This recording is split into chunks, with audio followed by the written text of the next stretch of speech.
할렐루야. 참 나른한 그 주일 오후 예배 오신 여러분을 환영합니다. 오늘 여러분들 다 아시겠지만 어제 오늘 그리고 내일까지 연휴라고 합니다. 어린이날을 이렇게 주일날 끼고 해서 토요일부터 월요일까지 연휴가 되었다고 합니다. 과거에는 연휴라고 하면 뭐 별거 없었잖아요. 추석이나 또 설날 그리고 여름휴가밖에 없었는데 요즘에는 분위기가 많이 달라졌습니다. 그래서 이렇게 언제든지 연휴가 생기면 주말을 끼고 산으로 놀러 가는 사람들이 많이 있습니다. 우리 중에는 특별히 어떤 제 또래 같은 젊은이들이 이곳에 많이 없지만 저기 언덕을 넘어가면 북서울 꿈의 숲이라는 곳이 있는데 거기엔 지금 젊은이들이 바글바글합니다. 오늘이 어린이 주일입니다. 그래서 어린이 주일을 맞아서 특별히 우리가 사모하기를 이 예배 시간에 우리 믿음의 선배들뿐만 아니라 여러분의 믿음의 자녀들, 믿음의 후배들도 이 자리에 바글바글하게 되길 주님의 이름으로 축복합니다. 여러분 축구를 좋아하시나요? 저는 축구 보는 걸 참 좋아합니다. 요즘에는 손흥민 경기 보는 게 저의 삶의 큰 기쁨 중 하나입니다. 어젯밤에 손흥민이 퇴장을 당했죠. 처음으로. 참 마음이 안타까웠는데 제가 이제껏 축구를 보아오면서 참 인상 깊게 보았던 경기가 있습니다. 우리가 축구 경기를 볼 때 절대로 져서는 안 되는 축구 경기가 있는데 뭔지 아시나요? 아시나요? 한일전이죠. 뭐 미국한테 져도 되고 또 브라질한테 져도 괜찮은데 일본한테 지면 안 돼요. 근데 과거에 일본과 우리나라 국가대표가 상암 경기장에서 경기를 한 적이 있습니다. 그래서 그 경기를 보는데 보통 국가대표끼리 맞붙으면 자기들 국기를 들잖아요. 자기들 국기를 거기다 걸어두고 사기를 북돋는데 특이한 것들이 많이 걸려있는 거예요. 일본이랑 경기를 했더니 거기에 뭐가 걸려 있었냐면 이순신 장군이 거기에 걸려있는 거예요. 이순신 장군 사진이 500원에 있는 그 사진이 크게 인쇄돼서 벽에 걸려져 있는 모습을 보았습니다. 그 옆에는 더합니다. 안중근 의사 사진이 거기에 딱 있는 거예요. 우리 독립운동가 아닙니까? 존경하는 안중근 의사님께서 사진으로 거기에 딱 있었습니다. 아마 그 마음은 알 것 같아요. 이순신 장군이 임진왜란 때 일본을 크게 물리친 것처럼 이 시합에서 우리가 너희들을 물리치겠다. 그리고 또 안중근 의사가 이토 히로부미에게 일제의 그 악한 그 마음에 한 방 먹인 것처럼 오늘 우리가 너희에게 한 방 먹이겠다, 뭐 이런 심정이었던 것 같습니다. 이게 태극 전사들에게 큰 힘이 됐었던 것 같아요. 그런데 그 모든 포스터들보다 제 마음에, 제 눈에 확 들어오는 한 포스터가 있었습니다. 한 글귀였는데 어떤 말이 써 있었냐면 이렇게 써 있는 거예요. 역사를 잊은 민족에게 미래는 없다. 축구장에 써 있을 만한 글귀는 아니잖아요. 아마 일본이랑 우리나라가 경기를 했기 때문에 이런 걸 벽에다가 붙여놓은 것 같아요. 이 말은 독립운동가였던 신채호 선생님이 하셨던 말씀입니다. 이 나라가 과거에 일제에 침략당했을 때 일본은 우리들의 국가만, 토지만 빼앗은 게 아니라 우리의 역사도 뒤흔들어 버리고 우리들의 문화까지도 말살하려고 했습니다. 그렇기 때문에 이 지식인이었던 신채호 선생님은 이 나라가 바로 독립되기 위해선 그저 그 토지만 회복해서는 안 되고 돈만 회복해서는 안 되고 바로 우리가 어떻게 살아왔는지, 우리 민족이 어떤 역사를 가지고 있는지, 어떤 문화를 가지고 있는지 그걸 바로 알아야 한다. 우리가 그걸 잊어버리면 이 민족에게 미래는 없다라는 말을 한 것입니다.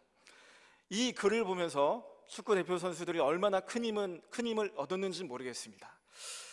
그런데 이 신채호 선생님의 말이 우리가 참 고민을 해야 되는 것 같아요. 왜냐하면 요즘 우리 아이들 중에는 정말로 우리의 역사를 많이 모르고 살아가는 아이들이 많기 때문입니다. 아마 우리 역사 공부에도 정치가 끼어들어서 정치가 교과서마다 내용이 다르고 출간되는 교과서마다 주장하는 게 다르고 자기 입맛에 맞게 가르치다 보니까 과거에는 당연하게 우리가 모두가 알아왔던 것들이 오늘날 우리 10대 아이들은 잘 모르는 경우가 많이 있습니다. 그래서 조금 지난 뉴스긴 하지만 어떤 뉴스에서 그 기자가 지나가는 아이를 붙들고 물어본 거예요. 너 3.1절이 뭔지 아니? 물어봤더니 남으시는 날입니다. 뭐 이런 식으로 엉뚱한 대답을 하고 안중근 의사랑 안중근 의사를 아니 모르고 유관순 누나도 잘 모르는 뭐 이런 안타까운 일들이 벌어졌던 것 같습니다. 정말 공부를 안 하는 그런 아이가 그 질문을 받았을 수도 있지만 어쨌든 간에 분명한 것은 무엇이냐면 역사를 성실하게 가르쳐주지 않았을 때 그 민족에게 비참한 안타까운 결과가 나타났다는 것이죠. 이게 누구의 책임입니까? 역사 공부를 안 한 아이들의 책임입니까? 아니면 역사를 올바로 가르치지 못한 어른들의 책임입니까? 근데 우리가 잊지 말아야 될 것은 이 역사의식이라는 것은 바로 이 세상에서 그 누구보다 하나님을 믿는 우리 모두에게 가장 필요한 것입니다. 바른 역사의식이 우리 안에 없다면 우리들은 건강한 그리스도인이 도무지 될 수가 없습니다. 왜냐하면 하나님이 우리가 살아가는 이 모든 역사를 주관하고 있기 때문인 줄 믿습니다. 하나님께서 이 세상을 창조하셨어요. 창조하신 후에 하나님께서 알아서 살아라 하신 게 아닙니다. 하나님께서 온전한 하나님의 당신의 선한 뜻으로 이 세상을 운행하고 계세요. 그것을 우리가 뭐라고 부르냐면 섭리라고 부릅니다. 언제나 하나님이 역사에 개입하시고 또한 때로는 하나님의 마음에 합한 사람들을 통해서 이 세상이 역사가 흘러가게 하십니다.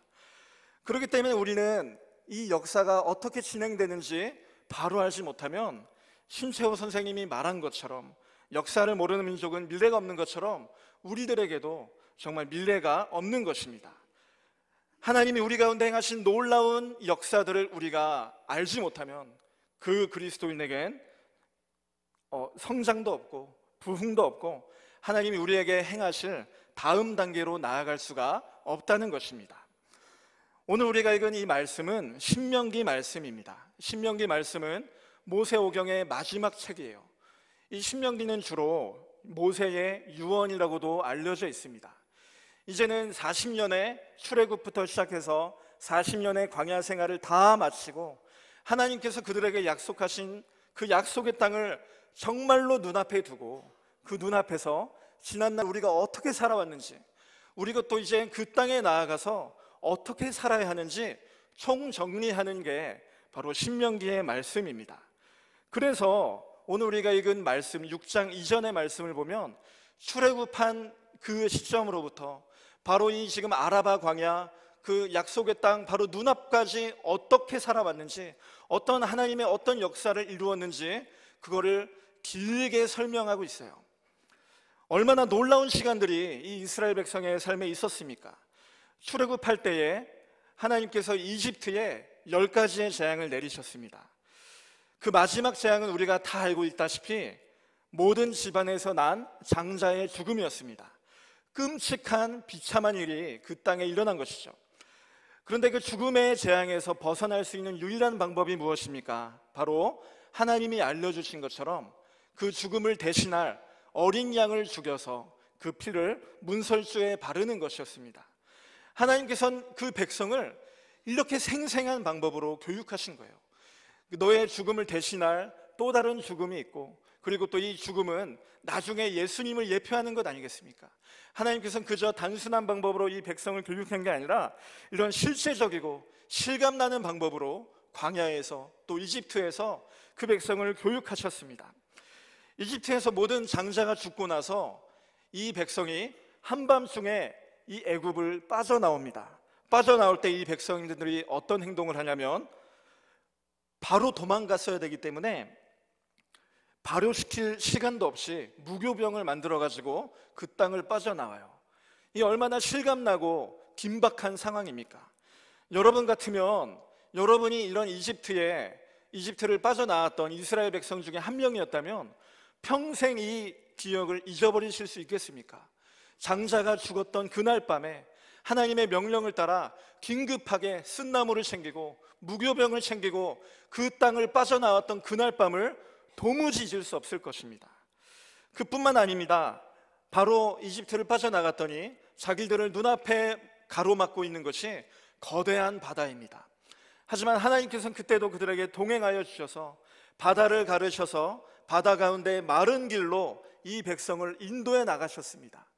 이런 경험들, 그리고 이런 경험들은 이 이스라엘 백성들의 평생에 도무지 잊어버릴 수가 없는 은혜의 경험들이었습니다.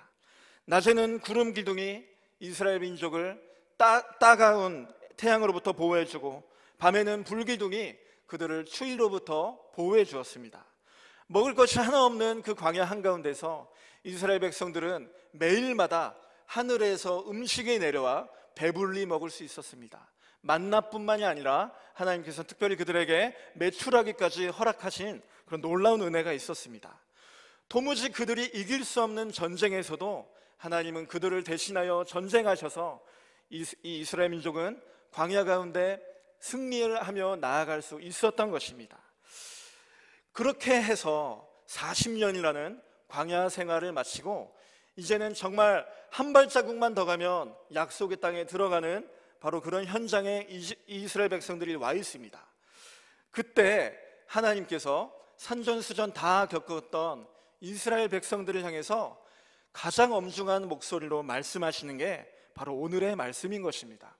우리 다 같이 4절 말씀, 5절 말씀을 한번 읽어봤으면 좋겠습니다. 4절, 5절 말씀 함께 읽겠습니다. 시작.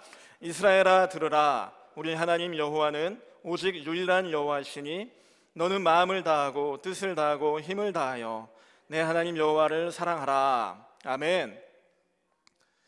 우리가 읽은 이 신명기 6장 말씀은 구약에서 하나님이 명령하실 때 가장 엄숙한 목소리로 명령한 그 명령 중 하나입니다. 하나님께서 40년 동안 이 백성을 광야 가운데 이끌어 오셨고 이제는 한 발자국만 더 가면 약속의 땅입니다. 거기에서 그 백성에게 너희들은 꼭 잊어버리지 말고 이 명령을 지켜라 라고 말씀하신 게 뭐냐면 결코 어려운 일이 아니었습니다. 그것은 바로 하나님이 유일하신 하나님이니 너는 하나님을 마음을 다해서 너의 뜻을 다해서 사랑해라. 40년 동안 내가 너를 사랑한 것처럼 너는 그 가나안 땅에 가서 나를 잊어버리지 말고 그 다양한 환경에서 나를 배신하지 말고 나를 사랑해라. 그 단 한 가지 명령이었던 것입니다. 40년 동안 하나님은 이 백성과 동행하셨고 그들을 위해 대신 싸워주셨습니다. 먹을 것을 먹이시고 마실 물을 주셨습니다. 40년 동안 이 백성은 하나님 없이 우리는 살아갈 수가 없구나, 이거를 자신들의 몸으로 체험했습니다. 하나님만이 이스라엘의 힘이었고 하나님만이 이스라엘의 생명이었습니다. 하나님께서는 이 동일한 고백을 이 광야에서 힘들 때만 하는 것이 아니라 저 가나안 땅에 가서 정착하고 농사를 짓고 그곳에서 새로운 문명을 이루면서도 동일하게 하나님을 의지해라, 하나님만이 참된 신임을 너가 믿고 마음을 다해서 사랑하기를 내가 바란다 하고 간곡하게 명령함과 동시에 부탁하는 거예요. 지금 이 모세 앞에 있는 이스라엘 백성들이 이 하나님께서 모세를 통해 하신 이 명령을 이 백성들이 잘 지켰을까요? 못 지켰을까요? 아마 이 백성들은 신앙이 아주 돈독한 백성들이었을 것입니다. 40년이라는 세월 동안 광야에서 경험한 하나님은 잊을래야 잊을 수가 없어요. 이들에게 하나님은 당연한 존재입니다. 하나님 없이 살아가는 삶은 상상할 수가 없습니다. 그런데 하나님께서는 이 신앙의 백전무패했던 이 백성들에게 한 가지 명령을 더하신 것입니다. 하나님의 관심사는 지금 자기 눈앞에 있는 이 출애굽하여 가나안 땅에 들어갈 그 백성에게만 있는 게 아니에요. 우리 7절 말씀을 다 같이 한번 읽어볼까요? 7절 말씀입니다. 함께 읽겠습니다. 내 자녀에게 부지런히 가르치며 집에 앉았을 때든지 길을 갈 때든지 누워있을 때든지 일어날 때든지 이 말씀을 강론할 것이며. 아멘. 하나님의 관심사가 어디에 있냐면 지금 이 모세 앞에 서 있는 이 백성들은 누가 교회 다니지 말라고 해도 다니는 그런 믿음의 사람들이에요. 누가 하나님 믿지 말라고 해도 나는 하나님 믿을 거야 담대하게 말할 수 있는 믿음의 사람들입니다. 하나님께서 지금 이 백성에게 요구하시는 것은 무엇이냐면 너 혼자 신앙생활 하는 것으로 만족하지 말고 너가 하나님을 사랑한다면 그것을 너의 자녀들에게 최선을 다해서 부지런하게 가르쳐라 라는 엄중한 명령인 줄 믿으시길 바랍니다. 이 말씀은 하나님이 권면하신 게 아니에요. 할 수 있으면 해라, 가르칠 수 있으면 가르쳐라 라고 하신 게 아니라 구약 성경에서 가장 권위 있는 목소리로, 가장 엄숙한 목소리로 이 백성에게 말씀한 명령입니다. 그렇기 때문에 이스라엘 백성들은, 유대인들은 오늘날까지도 이 백성을 사랑해서 오늘날까지도 우리 8절 말씀에 있는 것처럼 이 말씀을 가죽에다가 써서 손목에다 두르고 다니고 또 이마에다가 붙이고 다닙니다. 여러분이 유대인들에 대한 자료를, 다큐멘터리 본 적이 있으시면 아시겠지만 이상한 모자를 쓰고 이상한 팔뚝에 이상한 팔찌를 두르는 게 바로 이 말씀을 두르고 다니는 거예요. 그러면서 집의 문설주와 바깥문에도 이 말씀을 기록해 놓고, 우리가 읽지 않았지만 20절 말씀을 보시면 하나님이 또 이렇게 말씀하십니다. 후일에 내 아들이 너에게 묻기를 우리 하나님 여호와께서 명령하신 증거와 규례가 무슨 뜻이냐 하거든, 너의 아들과 너의 딸이 하나님이 대체 어떤 분이냐 물어볼 때 전심으로 그 아들에게 너가 경험한 하나님을 가르쳐 주어라 라고 명령하시는 것입니다. 그렇게 우리가 그 백성에게 하나님께서 하신 약속이, 그렇게 그 자녀들에게 최선을 다해서 하나님의 법도와 규례를 가르쳤을 때 3절 말씀처럼 젖과 꿀이 흐르는 땅에서 너가 크게 번성하리라, 너와 너의 자손과 너의 손자들이 그 땅 가운데서 크게 번성할 것이다 라는 약속을 하신 것입니다. 하나님의 이 약속의 말씀은 오늘날에도 동일합니다. 여러분께서 가정 가운데 하나님의 말씀을 부지런히 가르치시고 또 이 말씀을 지키게 하기 위해서 노력하실 때 하나님께서 여러분에게 복 주시고 또 여러분에게 그 복 주신 것 이상의 복을 여러분 가정의 자녀 가운데 부어주실 줄 믿으시길 바랍니다. 그런데 우리들은 다 알고 있습니다. 이 말씀이 우리에게 큰 부담인 줄 알고 있습니다. 자녀 교육보다 더 어려운 게 신앙교육이라고 어떤 목사님이 말한 것을 들은 적이 있습니다. 경건한 사람들인 청교도들 속담 중에 이런 속담이 있어요. 하나님에게 자녀는 있는데 하나님에게 손자는 없다, 이런 유명한 말이 있습니다. 이게 무슨 뜻이냐면, 내가 하나님의 은혜로 구원 얻어서 하나님의 자녀가 되었어요. 그런데 나의 자녀가, 내가 하나님의 자녀라고 나의 자녀가 자동으로 하나님의 자녀가 되지 않는다는 것입니다. 내가 아무리 믿음이 좋아도 나의 자녀는 믿음이 없을 수도 있다는 것입니다. 오직 우리가 이 말씀을 힘입어 열심히 자녀들에게 하나님의 말씀을 가르치고 지키게 할 때에, 그때에만, 신앙교육을 할 때에만 그 자녀가 믿음 안에서 바로 설 수 있음을 믿으시길 바랍니다. 이 말씀 신명기 6장의 위대한 명령을 유대인들은 오늘날도 자신들의 가장 중요한 말씀으로 지키고 있지만, 사실 이 성경의 역사 속에서 이스라엘 백성들은 철저하게 이 명령에 실패한 사람들입니다. 이 백성들은 이제 가나안 땅에 들어갔습니다. 가나안 땅에 들어가서 여호수아 성경을 읽어보면 하나님께서 약속하신 그 땅을 신나게 정복해 나갑니다. 그리고 나서 정복한 이후에 여호수아가 죽고 나서 사사기 시대가 되는데, 사사기 시대에 이 가나안 땅에 들어가 정착했던 그 세대를 어떻게 묘사하고 있는지 아십니까? 사사기 2장 10절 말씀을 보면 이렇게 가나안 땅에 정착한 이스라엘 백성에 대해서 묘사하고 있습니다. 그 세대 사람도 다 조상에게 돌아갔고 그 후에 일어난 다른 세대를 여호와를 알지 못하며 여호와께서 이스라엘을 위하여 행하신 일도 알지 못하였더라.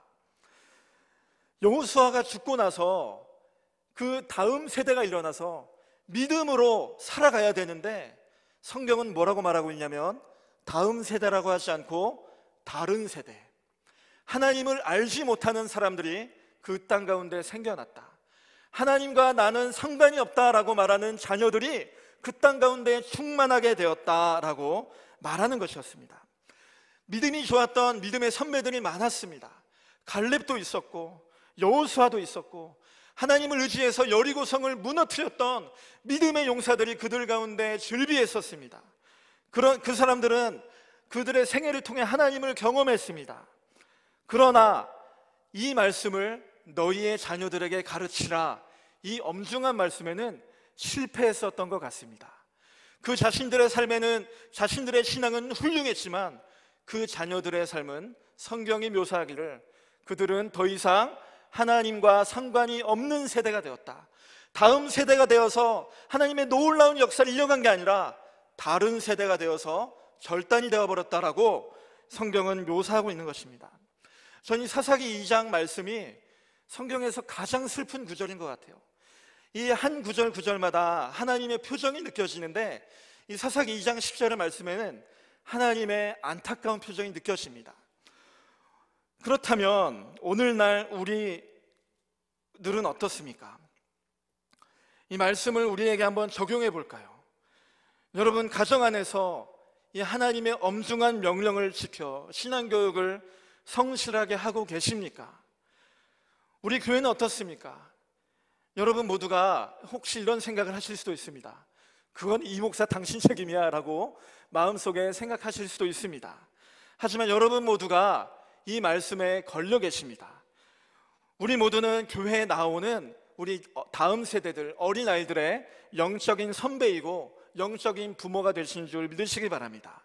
그렇다면 여러분, 우리 다음 세대 아이들을 위해서 얼마나 눈물 흘리고 기도하고 계십니까? 우리 아이들의 이름을 얼마나 부르짖고 계십니까? 여러분들은 인생에서 하나님을 만나 하나님의 은혜로 하나님의 자녀가 되었지만 자동으로 여러분들의 손자와 자녀들은 하나님의 자녀가 되지 않는다는 것입니다.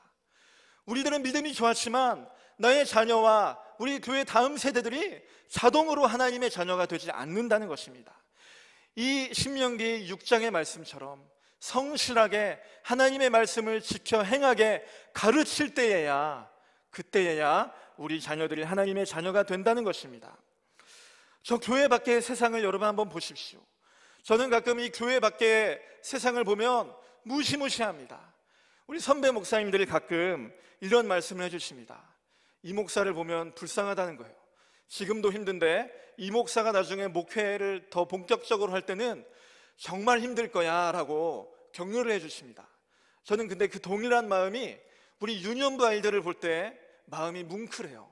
이 아이들이 교회 나와서 신나게 뛰놀고 노는데 이 아이들을 보면서 어떤 생각이 드냐면, 야, 저 아이가 얼마나 신앙생활 하기 힘들까 하는 생각이 듭니다. 여러분, 우리 아이들이 핸드폰 게임을 많이 합니다. 핸드폰 게임 하는 거 여러분 이해가 안 가시죠?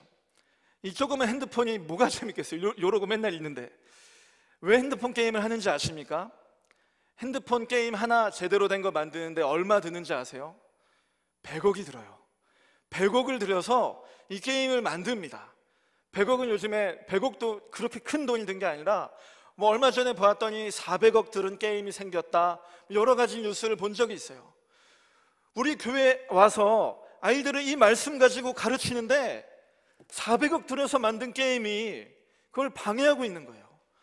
저는 가끔 이 몰려오는 세상의 문화 속에서 내가 어떻게 무엇을 할 수 있을지 두려울 때가 있습니다.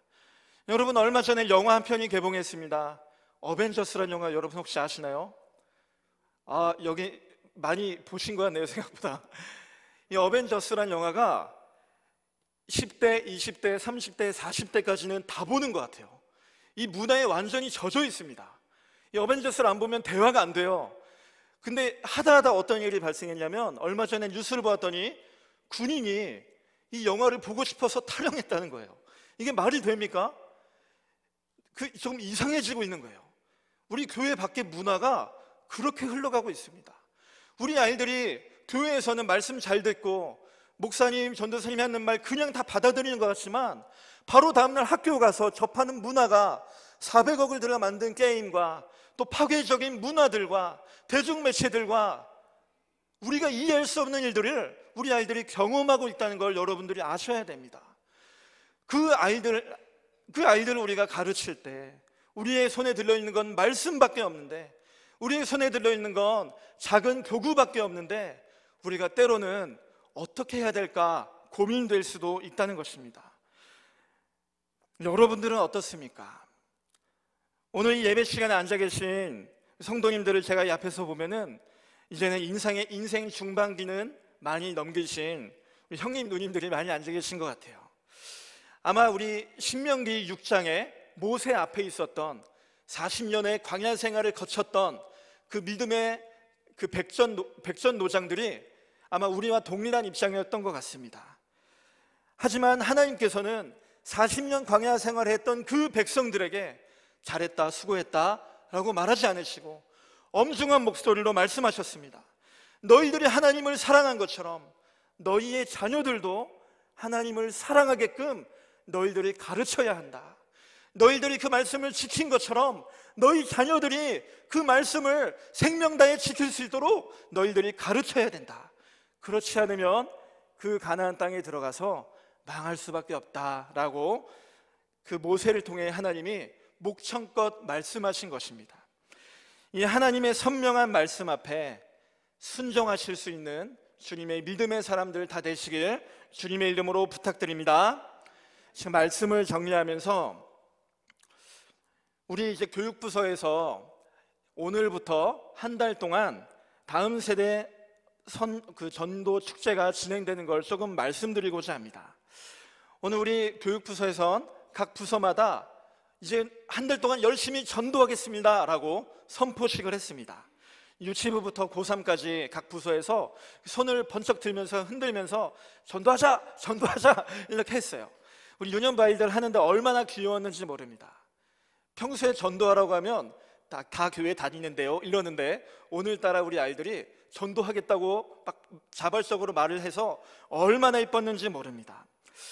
이제 한 달 동안 우리가 전도 축제를 각 부서에서 진행하고 6월 1일이면 우리가 마음속에 우리 아이들이 초대하기로 마음먹었던 우리 친구들을 교회로 초대할 것입니다. 이 사역을, 이 행사를 위해서 정말 이게 하나님이 기뻐하시는 축제가 되기 위해서 우리 사역자들과 또 각 부서 모든 선생님들이 한 마음 한 뜻이 되어서 기도하고 준비하고 있습니다. 왜 이 말씀을 제가 여러분께 드리냐면 정말로 이게 하나님이 기뻐하시는 아름다운 축제가 되려면 성도님들이 함께 도와주실 때 이 전도 축제가 정말 하나님 기뻐하시는 축제가 될 것 같습니다. 여러분들도 이 귀한 사역에 동참하시길 바랍니다. 여러분들의 자녀들과 여러분들 친구의 손자와 여러분들 주변에 있는 그런 교회를 다니지 않는 아이들, 하나님을 알지 못하는 아이들을 우리 교회 교육부서를 소개해 주시길 바랍니다. 여러분 모두 이 전도 축제를 통해서 여러분의 심령 가운데 이번 기회를 통해서 나는 어떤 친구를 전도해야겠다, 누구를 전도해야겠다 마음 먹으시길 바랍니다. 오늘 특별히 또 선교 헌신 예배인데 10대의 그 복음화율이 10%가 안 된다고 합니다. 우리 미전도 종족보다 우리 한국의 10대 청소년들이 더 복음화되지 않은 선교의 대상임을 여러분들이 꼭 아시고 내가 무엇을 할 수 있을까 고민하지 마시고 하나님 앞에 다시 한번 결단하시면서 하나님이 가장 기뻐하시는 복음 전하는 일에 동참하는 그런 귀한 행사가 되길 간절히 바랍니다. 우리 믿음의 부모님들이 자녀들에게 신앙교육을 하지 않을 때 우리 교회 아이들은 믿음의 다음 세대가 되어 효성교회의 놀라운 일들을 연속으로 이루어가는 게 아니라 우리가 신앙교육을 하지 않는다면 내가 믿었던, 내가 경험했던 하나님을 우리가 가르쳐주지 않는다면 다른 세대가 되어버립니다. 하나님을 알지 못하는, 지식적으로는 압니다. 아빠가 교회 다녔고 엄마가 교회 다녔으니까 알긴 알지만 자신의 이성을 통해서 나는 아빠가 다녔던 교회, 엄마가 다녔던 교회 안 다닌다 거부하는 그런 다른 세대가 우리 중에 생겨버립니다. 오늘 말씀을 통해서 여러분들이 은혜 받았던 하나님이 계십니까? 여러분들이 경험했던 하나님의 놀라운 축복이 있습니까? 여러분 혼자 간직하지 마십시오. 가나안 땅을 눈앞에 두고 하나님께서 그 백성에게 엄숙하게 명령하신 말씀, 너는 너의 자녀들에게 이 말씀을 가르쳐 지키게 하라. 이 말씀을 여러분 가슴에 품으시고 다시 한번 여러분 자녀와 또 우리 교회에 있는 다음 세대들에게 이 복된 소식이 전해 내려가서 모든 한국 교회가 교육부서가 줄어들고 또 안타까운 소식들이 들려오는 가운데 그런 가운데 우리 효성교회는 다른 역사를 써내려가길 소원합니다. 그렇게 할 때 하나님께서 우리 효성교회를 기뻐하실 것이고 이 시대 가운데 높이 들어 사용하실 줄 믿습니다. 기도하겠습니다.